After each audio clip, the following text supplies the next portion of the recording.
Bismillahirrahmanirrahim. Assalamualaikum warahmatullahi wabarakatuh. Alhamdulillahirabbil alamin. Wa bihi nasta'in ala umurid dunya waddin. Wassalatu wassalamu ala asyrafil anbiya'i wal mursalin nabiyyina Muhammad wa ala alihi wa sahbihi ajma'in wa man ihtada bi hudah wattaba'a atharahu ila yaumiddin, amma ba'd.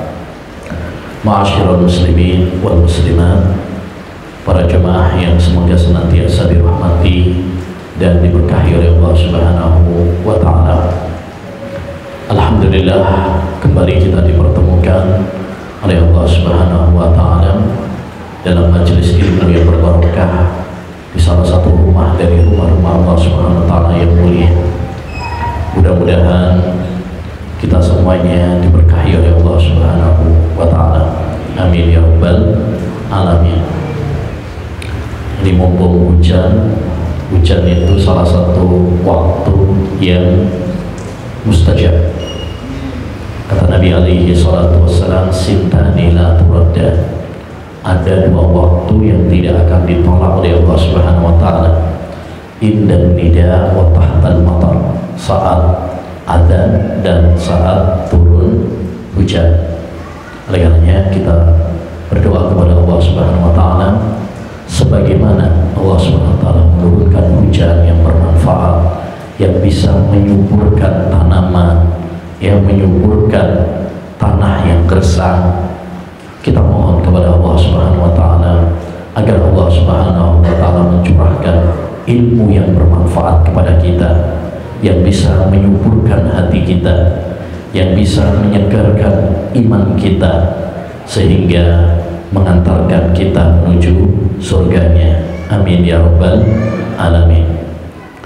Para bapak, para ibu, saudara-saudari sekalian, ikhwan dan akhwat yang semoga senantiasa dirahmati oleh Allah Subhanahu wa taala, masih dalam pembahasan tentang Al-Arba'un An-Nawawiyah, 40 hadis tentang landasan agama yang ditulis oleh Al-Imam An-Nawawi rahimahullah ta'ala. Alhamdulillah kita telah sampai pada hadis yang ke-17 ya. Hadis yang ke-17. Hadis yang ke-17 diriwayatkan dari sahabat Abu Ya'la Shaddad bin Aus radhiyallahu anhu. Kata beliau, bismillahirrahmanirrahim, an Abi Ya'la Shaddad bin Aus radhiyallahu anhu, dari sahabat Abu Ya'la Shaddad bin Aus, semoga Allah Subhanahu wa taala meridhoinya. Shaddad bin Aus ini keponakannya Hasan bin Sabit. Siapa Hasan bin Sabit? Penyair Rasulullah sallallahu alaihi wasallam. Ya, penyair Rasulullah sallallahu. Beliau adalah seorang sahabat yang termasuk ulamanya para sahabat. Ya, kata sahabat Abu Darda, Shaddad bin Aus diberi ilmu dan diberi kelembutan. Beliau meninggal dunia di Syam pada tahun 58 Hijriah. Mana Syam itu? Syam itu kalau sekarang mencakup 4: Palestina, Yordania, Suriah, Lebanon. Dan Syam itu adalah negeri yang diberkahi oleh Allah Subhanahu wa taala. Makanya dalam surat Al-Isra Allah Subhanahu wa taala mengatakan, Subhanalladzi asra bi 'abdihi lailan minal masjidil haram ilal masjidil aqsa alladzi barakna haulahu. Maha suci Allah SWT yang menjalankan hambanya di waktu malam dari Masjidil Haram ke Masjidil Aqsa. Masjidil Aqsa di Palestina, di Syam, yang kami berkahi sekitarnya, yang di sekitarnya Palestina. Ya, berarti itu termasuk negeri yang diberkahi. Makanya Nabi SAW mengatakan, Allahumma barik li Syamina, ya Allah berkahilah Syam kami. Negeri Syam, negeri yang diberkahi oleh Allah Subhanahu wa ta'ala. ya. Oleh karenanya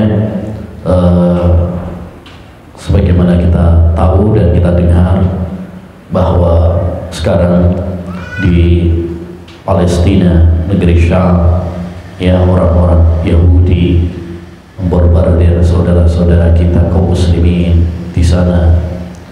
Kita berdoa kepada Allah Subhanahu wa taala agar Allah Subhanahu wa taala menolong saudara-saudara kita di sana. Semoga Allah Subhanahu wa taala menghancurkan orang-orang Yahudi yang membantai saudara-saudara kita di sana. Dan semoga Allah Subhanahu wa taala yang memberikan pertolongan kepada para mujahidin, para mujahid yang berjuang, yang membela Islam dan membela negeri mereka sehingga mereka merdeka. Ya, karena ayyuhal ikhwah, ya, kita ini seringkali lalai dari mereka. Oleh karenanya, ya, apapun yang kita bisa, minimal dengan doa, minimal dengan harta, apa yang kita bisa lakukan untuk menolong saudara-saudara kita. An Abi Ya'la Shaddad bin Aus radhiyallahu anhu, semoga Allah SWT meridhoinya, an Rasulillah sallallahu alaihi wasallam, dari Rasulullah sallallahu alaihi wasallam. Ya, sering kita ingatkan, salah satu manfaat kita ngaji hadis-hadis Nabi SAW adalah kita akan sering mendoakan para sahabat, dan kita pun akan sering bersolawat untuk Nabi kita Muhammad Sallallahu Alaihi Wasallam. Dan bersolawat kepada Nabi pahalanya sangat besar sekali.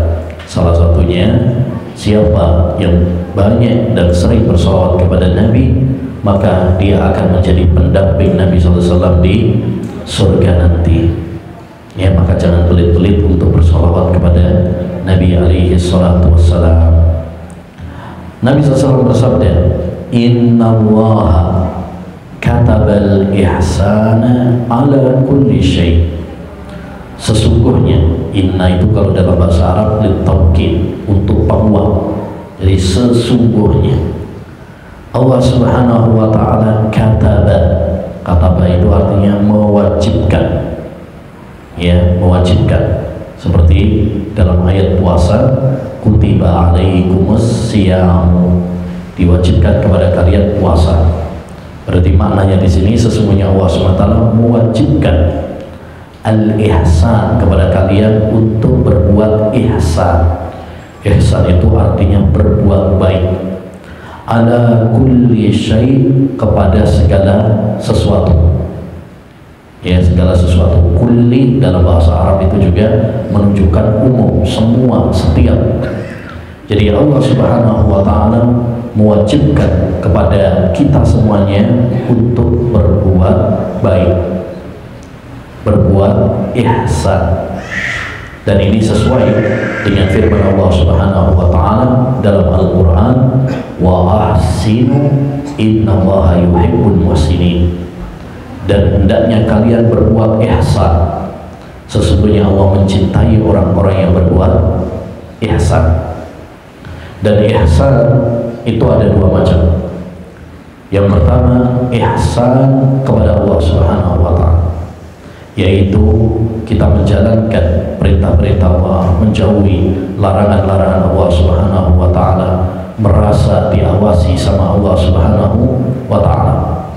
Ini termasuk berbuat ihsan kepada Allah SWT. Makanya dalam hadis Jibril, dan ini sudah pernah kita bahas, hadis yang kedua, bahwa agama ini ada 3 tingkatan: Islam, iman, dan ihsan. Ketika Rasulullah SAW ditanya tentang ihsan, beliau menjawab apa? Anta udawaha ka'annaka tara, fa in lam takun tarahu fa innahu yara. Ihsan itu adalah kamu beribadah kepada Allah SWT seakan-akan kamu melihatnya. Jika engkau tidak melihat Allah, pastikan Allah Subhanahu wa taala melihat.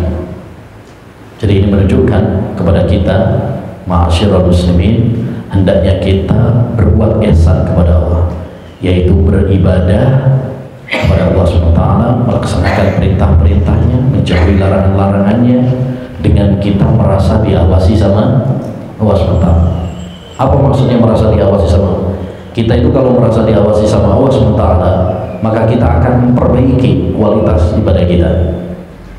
Ya, karyawan, pegawai, kalau dia diawasi sama bosnya beda sama kalau nggak diawasi. Ya kan gitu.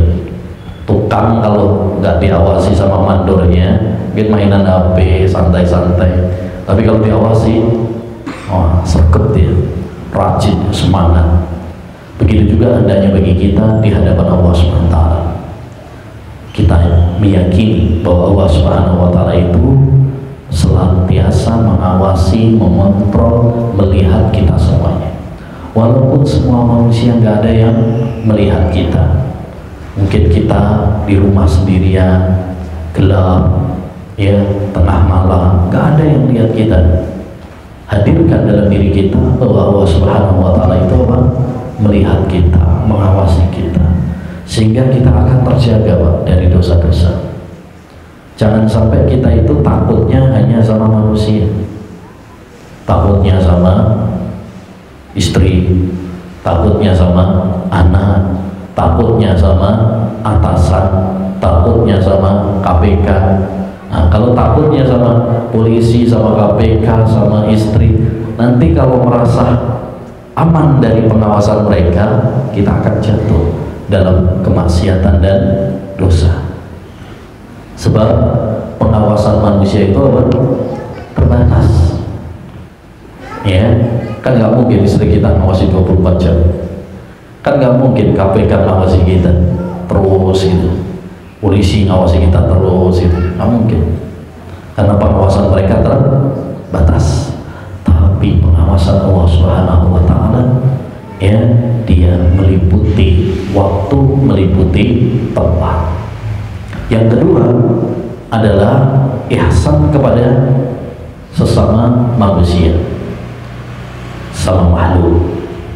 Dan itu yang dohirnya di dalam hadis ini, maksudnya adalah berbuat baik dalam segala sesuatu, yaitu kepada manusia, kepada hewan, ya, kepada binatang, ya, bahkan kepada pohon kita dianjurkan untuk berbuat baik. Makanya di situ lafadznya ala kulli syai, dalam segala sesuatu, berbuat baik kepada segala sesuatu, bukan hanya kepada manusia, tapi kepada juga binatang, ya, kepada binatang juga. Makanya lanjutan dari hadis ini, fa idza qataltum fa ahsinul qitlah wa idza dzabhtum fa ahsinudz dzibha.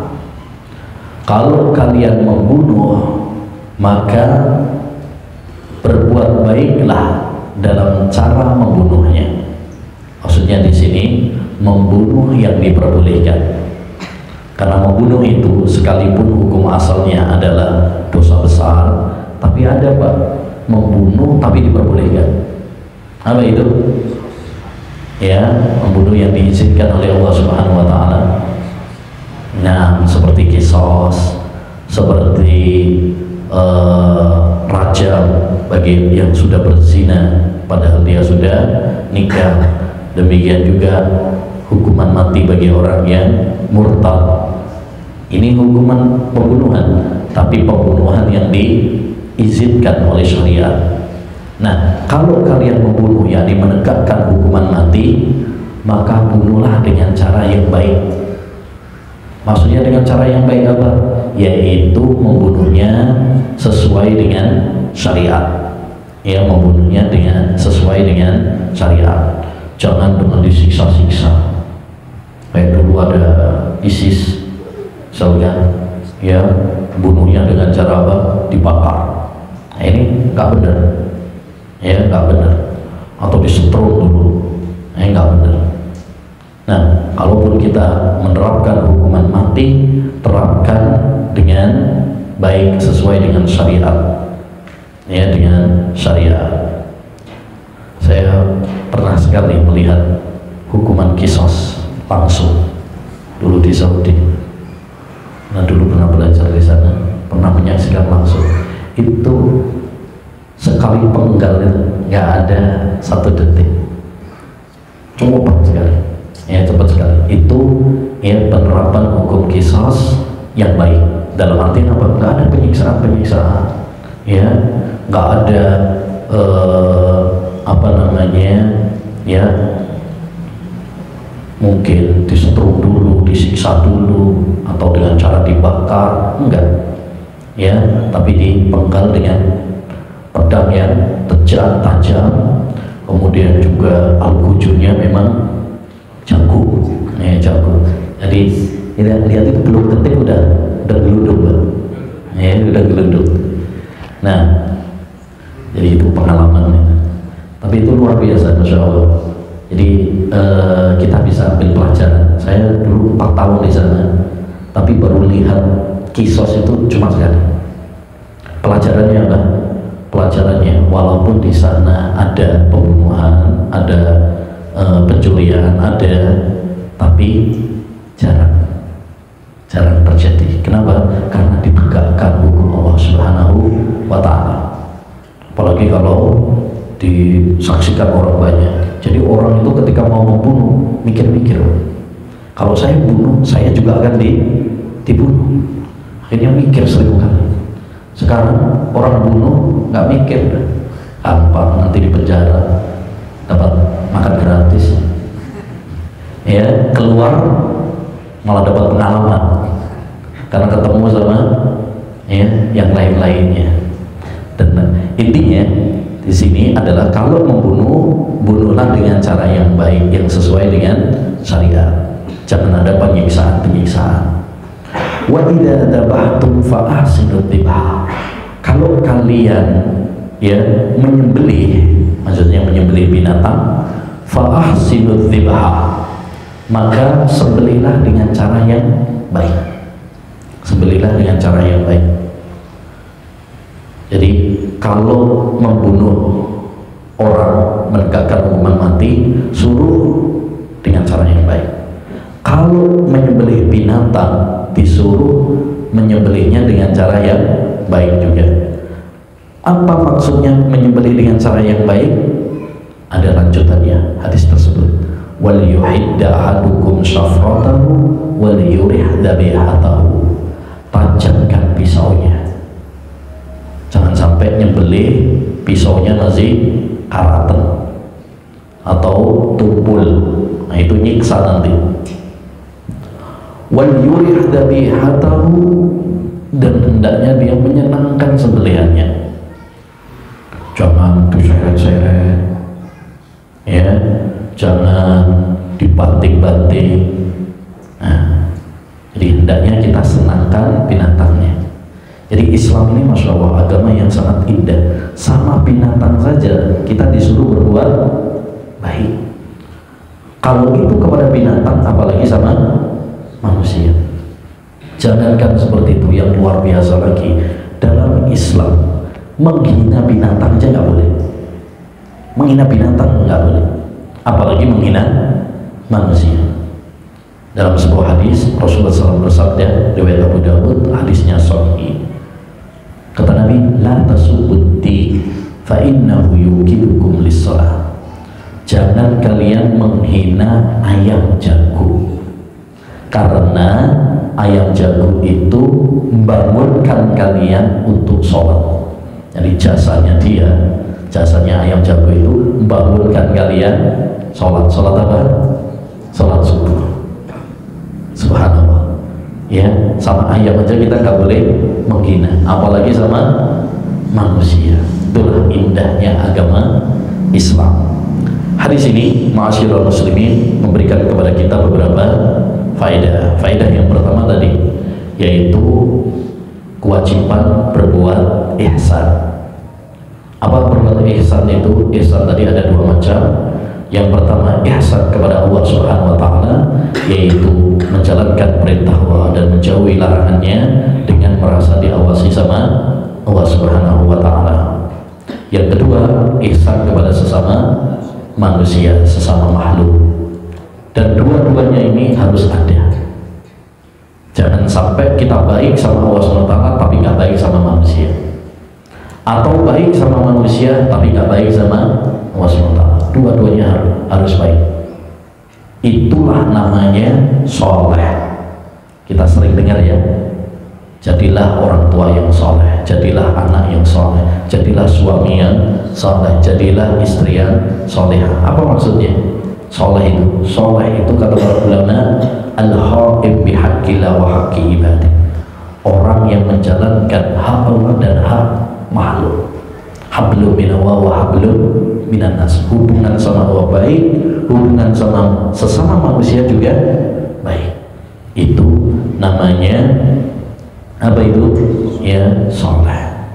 Ya, makanya Nabi SAW ketika ditanya amalan apa ya Rasulullah yang paling banyak memasukkan orang ke surga, beliau menjawab apa? Dua. Pertama takwa, dan yang kedua berakhlak mulia. Takwa ini untuk hubungan dengan Allah SWT. Akhlak yang baik ini untuk hubungan dengan sesama manusia. Yang kedua di antara faedah dari hadis yang mulia ini adalah anjuran berbuat baik dalam penegakan hukum mati.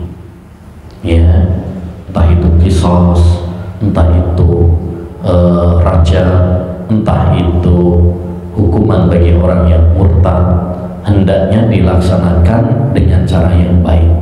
Tidak boleh ada penyiksaan-penyiksaan. Ya, seperti tadi misalkan dengan dibakar, dengan disetrum misalkan. Tentu itu adalah cara-cara yang tidak benar. Ya.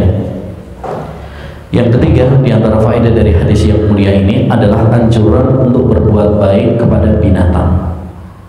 Ya, kita dianjurkan untuk berbuat baik kepada binatang, tentunya tanpa berlebih-lebihan. Karena manusia dalam masalah sikap kepada binatang itu ada tiga. Ada yang berlebih-lebihan kepada binatang, kayak orang-orang kafir barat, berlebihan kepada anjing. Masya Allah, sampai ada yang mewariskan hartanya itu kepada anjing. Ada. Dan kalau di Amerika itu sampai ada sekolahan untuk anjing, ya, ada dokter khusus untuk anjing, ada polisi untuk anjing, ada semuanya di sana. Ya, tapi ini berlebih-lebihan kepada anjing nggak boleh, berlebihan kepada binatang nggak boleh. Yang kedua, ada orang yang meremehkan kepada binatang, nggak sayang sama binatang, suka menyiksa binatang, ya, membebani binatang. Ini juga tidak benar. Dulu dalam sebuah hadis Rasulullah mengabarkan udzibat imra'atun fi hirrah, ada seorang wanita disiksa di neraka gara-gara apa? Kucing. Dia memelihara kucing tapi gak dikasih makan, dikasih minum sampai mati, maka disiksa oleh Allah Subhanahu wa Ta'ala gara-gara dia tadi tidak sayang kepada kucing. Jadi kita dalam menyikapi binatang itu pertengahan, jangan berlebihan, tapi juga jangan ya meremehkan, ya jangan meremehkan. Kita dianjurkan berbuat baik. Makanya dalam sebuah hadis mungkin pernah kita dengar, ada seorang wanita di zaman Bani Israel yang diampuni dosa-dosanya oleh Allah, bahkan dimasukkan surga oleh Allah SWT gara-gara apa? Dia ngasih minum kepada anjing yang kehausan. Insya Allah kita berbuat baik sama anjing saja itu sudah mendapatkan keistimewaan, apalagi sama manusia, Dan berbuat baik kepada binatang itu dengan beberapa cara, dengan beberapa bentuk. Ya, yang pertama dengan melestarikannya, ya binatang kita jaga, tidak membunuh tanpa alasan yang dibenarkan. Yang kedua, ya melarang membunuh binatang tanpa sebab, hanya untuk main-main saja, nggak boleh. Ada sebagian orang misalkan berburu burung, setelah ditembak ditembak, nggak dimakan misalnya, nggak boleh, ya nggak boleh. Jadi kalau memang berburu untuk dimakan, dimakan, tapi hanya sekedar membunuh begitu saja, ya tanpa ada sebab, maka ini tidak boleh. Demikian juga diantara bentuk berbuat baik kepada binatang adalah memanfaatkan binatang dengan sebaik-baiknya.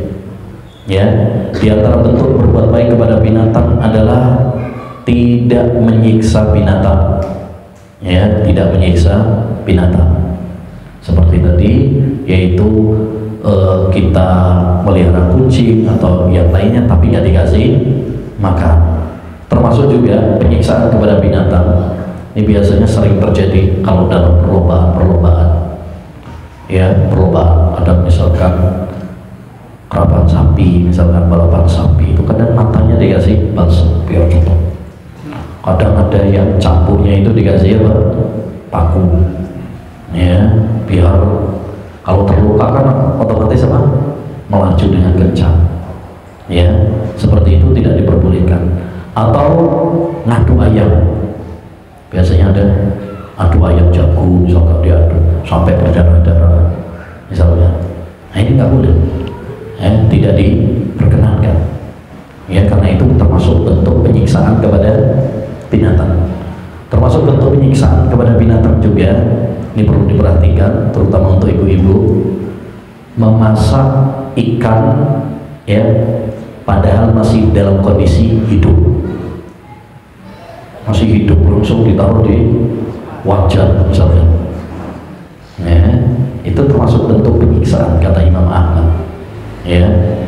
Nah jadi tidak diperkenankan. Demikian juga termasuk berbuat baik, termasuk bentuk berbuat baik kepada binatang adalah apa? Ya, memberi kecukupan kepada kepada binatang. Kita kasih makan, kita kasih minum, ya, seminum. Kalau kita misalkan memelihara kucing atau memelihara ayam, boleh. Bahkan boleh nggak memelihara burung dalam sangkar? Ada sebagian orang punya hobi apa? Memelihara burung. Boleh atau tidak? Boleh, asalkan dikasih makan dan minumnya. Ya, asalkan dikasih makan dan dikasih minum. Apa dalil yang menunjukkan bahwa boleh orang itu memelihara burung? Hadis Abu Umair. Hadis Abu Umair.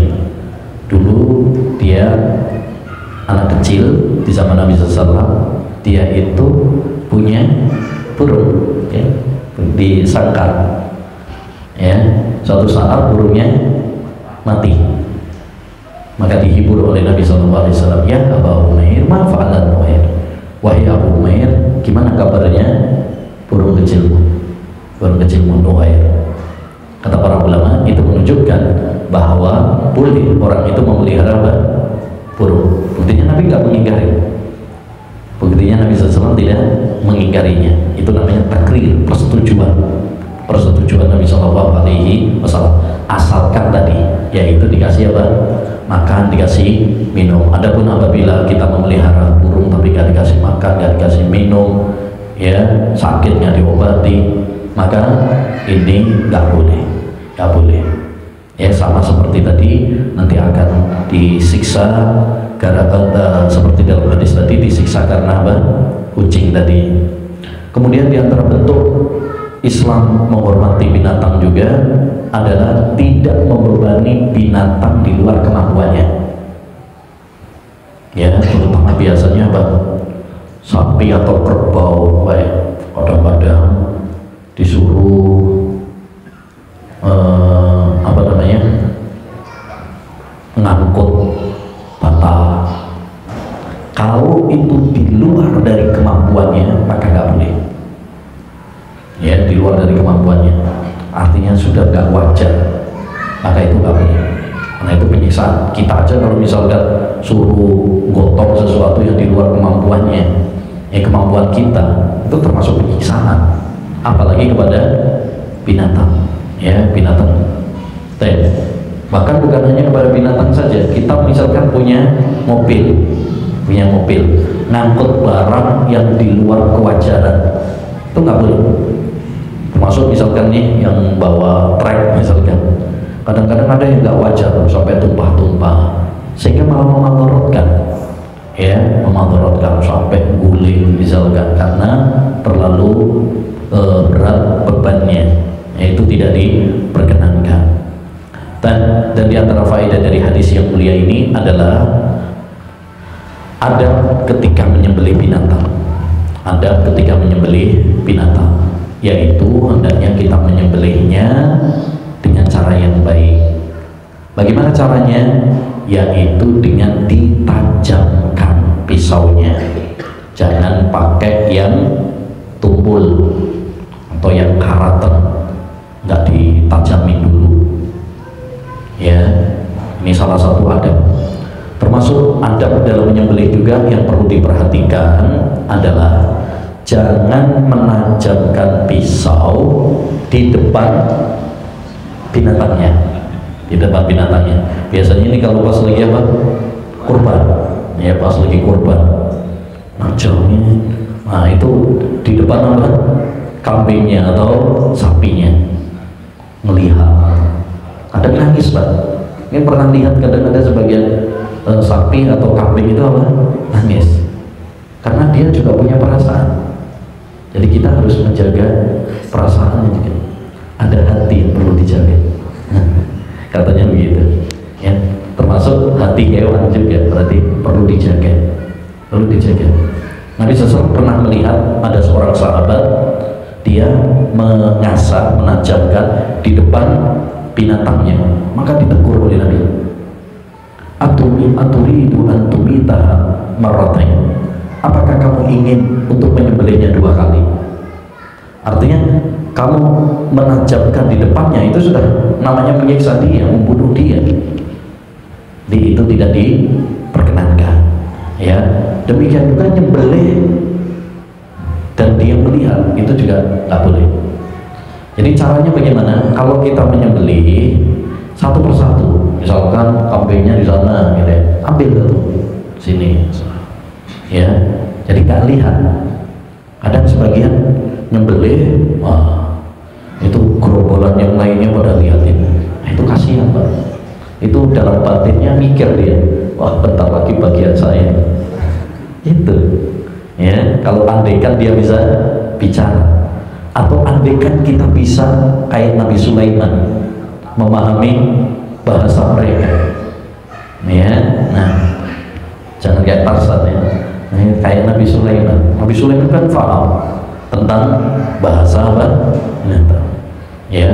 Nah, demikian juga di antara bentuk berbuat baik kepada binatang dalam menyembelih adalah apa? Membawa binatang itu dengan cara yang baik. Jangan diseret, jangan dibanting, ya, tapi dengan cara yang baik. Nah, walhamdulillah, alhamdulillah. Itu yang bisa kita bahas pada pembahasan hadis yang ke-17 ini. Semoga apa yang telah kita pelajari menjadi ilmu yang bermanfaat bagi kita semuanya. Amin ya rabbal alamin. Kita tutup dengan doa kafaratul majlis. Subhanakallahumma bihamdika asyhadu an la ilaha illa anta astaghfiruka wa atubu ilaik. Assalamualaikum warahmatullahi wabarakatuh.